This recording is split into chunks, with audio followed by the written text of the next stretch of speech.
अस्सलाम वालेकुम दोस्तों, आज हम जिसके बारे में बात करेंगे वो है रियल एस्टेट हाउसिंग सोसाइटीज़, जिसका मेन किरदार है पाकिस्तान की तरक्की और खुशहाली में।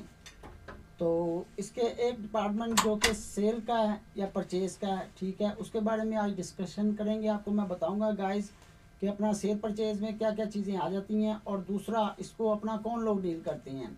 तो मैं मेरे कहने का मकसद ये है कि एक होते हैं डीलर्स और एक होते हैं एजेंट्स। आज मैं आपको बताऊंगा कि डीलर्स और एजेंट्स का यानी कि क्या किरदार है, वो अपना यानी कि क्या काम करते हैं, या उनके ज़िम्मे क्या क्या काम होता है, या वो प्रॉफिट उनको कैसे यूटिलाइज अपना यानी कि प्रॉफिट करते हैं। डीलर्स जो होते हैं वो अपना खुद साख्ता होते हैं, एक तो दूसरा उन्होंने एक स्टॉक जो होता है, फॉर एग्जांपल वो प्लॉट्स का, घरों का या शॉप्स का, वो लेके उन्होंने रखा होता है, ठीक है। वो इन्वेस्ट करते हैं स्टॉक के ऊपर, स्टॉक रख लेते हैं, फिर उस हिसाब से यानी कि वो खुद उसको सेल आउट करते हैं प्रॉफिट के ऊपर। उसमें वो अपना कमीशन भी रखते हैं, उसमें वो अपना मार्जिन भी रखते हैं, और दूसरा हाई वैल्यू के मुताबिक भी इसको सेल करते हैं। तो कोई भी अपना कंपनी है, मार्केटिंग कंपनी है, डीलर उसके साथ अच्छा अपना हो सकता है, अटैच हो सकता है, लेकिन वो उसका यानी कि बनाया हुआ नहीं होता। क्यों? क्योंकि वो अथराइज हो सकता है सोसाइटी से, उसके बाद कंपनी से यानी कि अथराइजेशन उसको मिल सकती है, लेकिन वो आज़ादाना काम करेगा। दूसरा हमारा जो मेन चीज़ है वो है एजेंट। एजेंट जो होता है वो एक कंपनी के थ्रू, प्रॉपर चैनल के थ्रू यानी कि चलता है, ठीक है। उसने कंपनी की प्रोडक्ट को कह लें या प्लॉट, शॉप और घर को रिप्रेजेंट करना होता है, ठीक है। उसने आगे सेल करना होता है, उसके ऊपर उसको कमीशन दिया जाता है जैसा जो कंपनी ने उसके साथ तय किया होता है, ठीक है। इसके ऊपर ये है कि एजेंट जो होता है वो कंपनी से हटके यानी कि या हाउसिंग सोसाइटी से हटके, उस उधर की इंतज़ामिया से हटके वो कोई चीज़ अपने तरीके से सेल नहीं कर सकता। हाँ, वो चीज़ इस चीज़ के ऊपर सेल कर सकता है कि प्रॉफिटेबल अगर वो चीज़ अपना प्लॉट को लेके जा रहा है, तो प्रॉफिट उसमें ये होगा कि वो उसको यूटिलाइज करके प्रॉफिट जितने में आपको पता है कि वो एजेंट जो होता है वो बेच सकता है, बेचने पे आए तो। हाँ, उसकी डीलिंग जो होती है वो अपना रियल स्टेट के अपना अदारे के साथ हो जाती है, या अपना डन कर की जाती है कि मैं इतने में ये सेल कर दूंगा और इतने में इसको प्रॉफिट दिया जाएगा। Thank you.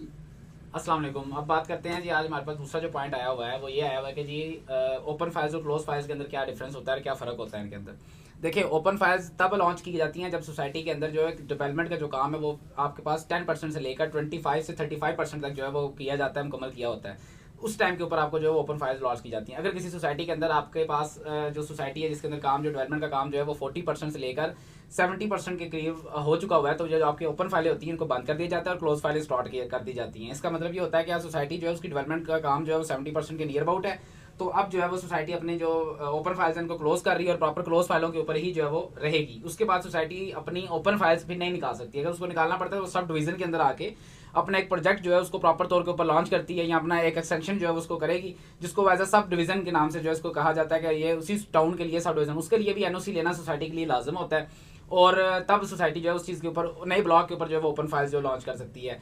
जिस ब्लॉक के लिए या जिस उस प्रॉपर्टी के लिए उसने एनओसी लिया हुआ है और वो एक दफ़ा ओपन फाइल्स लॉन्च कर चुकी हुई है, वो उससे ज़्यादा उसके बाद उस जगह के लिए वो ओपन फाइल्स लॉन्च नहीं कर सकती है। ये बात को जो याद दहानी रखिएगा इस चीज़ के लिए। और अगर आप कोई ऐसी चीज़ देखते हैं कि जिस सोसाइटी जो है वो फिर भी लॉन्च करती है, तो समझिएगा कि वो आपके साथ थोड़ा सा। Thank you.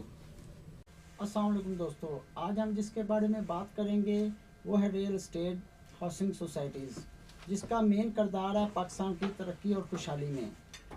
तो इसके एक डिपार्टमेंट जो कि सेल का है या परचेज़ का है, ठीक है, उसके बारे में आज डिस्कशन करेंगे। आपको मैं बताऊंगा गाइस कि अपना सेल परचेज़ में क्या क्या चीज़ें आ जाती हैं और दूसरा इसको अपना कौन लोग डील करते हैं। तो मैं मेरे कहने का मकसद ये है कि एक होते हैं डीलर्स और एक होते हैं एजेंट्स। आज मैं आपको बताऊंगा कि डीलर्स और एजेंट्स का यानी कि क्या किरदार है, वो अपना यानी कि क्या काम करते हैं, या उनके ज़िम्मे क्या क्या काम होता है, या वो प्रॉफिट उनको कैसे यूटिलाइज अपना यानी कि प्रॉफिट करते हैं।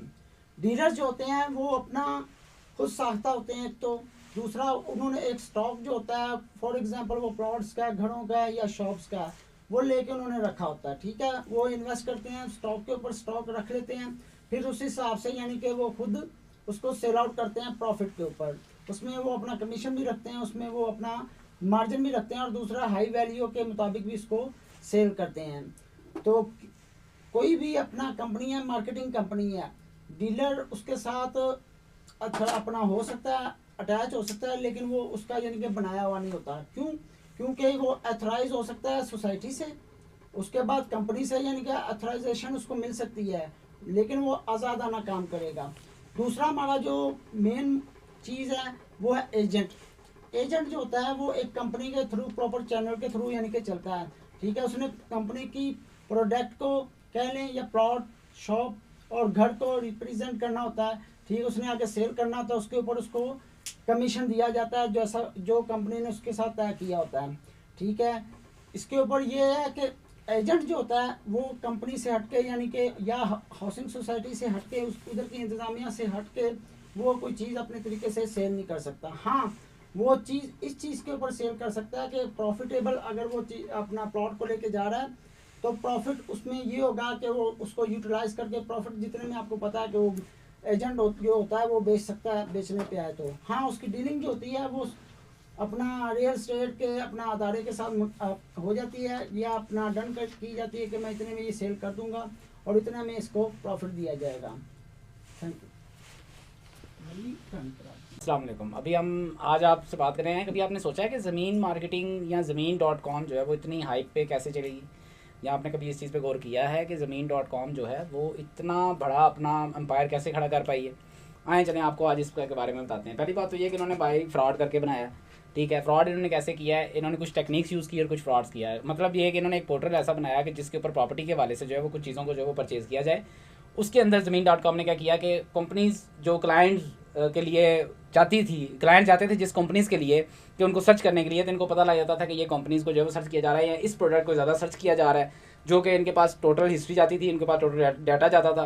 तो ये उस क्लाइंट को ग्रैब कर लेते थे, उस प्रोजेक्ट को जाके उस प्रोजेक्ट के साथ डील कर लेते थे कि ये आए आपके साथ हम डील करते हैं, हम आपका प्रोजेक्ट टोटली सेल आउट करेंगे, क्योंकि उस क्लाइंट की ज़्यादा डिमांड जो होती थी इनके प्रोजेक्ट के वाले से वो होती थी। तो अगला पर्सन जो होता था वो जब डायरेक्टली वो भी इस चीज़ में आता था कि ज़मीन मार्केटिंग अगर कह रही है वो सेल आउट कर देगी तो शायद मेरे भी वो कर दे। तो इस तरह से इन्होंने एक तो प्रोजेक्ट अपने हैंडओवर करना शुरू किया, अपने टेक ओवर करना शुरू किया और कहा जी मेंटेनेंस हमारी होगी, आगे सर्विसेज हमारी होंगी और हम इस चीज़ को देखेंगे। दूसरा इन्होंने जो मेन चीज़ की वो ये किया कि इन्होंने अपने साथ में प्रोजेक्ट भी खड़े कर दिए। अगर कोई क्लाइंट अगर किसी और प्रोजेक्ट के बारे में सर्च कर रहा है तो इन्होंने उस क्लाइंट को अपना एक प्रेजेंस दिखाना शुरू कर दिया, अपनी एक मीडिया जो है वो दिखाना शुरू कर दिया, उसके माइंड को जो है मैनिपुलेट करने की कोशिश की कि ताकि वो इनके प्रोजेक्ट की तरफ आए, और काफ़ी हद तक ये इस चीज़ को करने में कामयाबी ले। क्योंकि ओवरसीज़ में जितना भी क्लाइंट था सारा ज़मीन.com पे बैठ के हर चीज़ देखता था, तो इन्होंने ग्रैब किया उस के क्लाइंट्स का डाटा जो उनके पास आता था, इन्होंने उस चीज़ को ग्रैब करके अपने पास जो है इस चीज़ को करने के लिए इन्होंने फ़ौरन तौर पर इस्तेमाल किया, जिस पे ये इतने बड़े जो है इस पॉइंट ऑफ व्यू पे चले गए।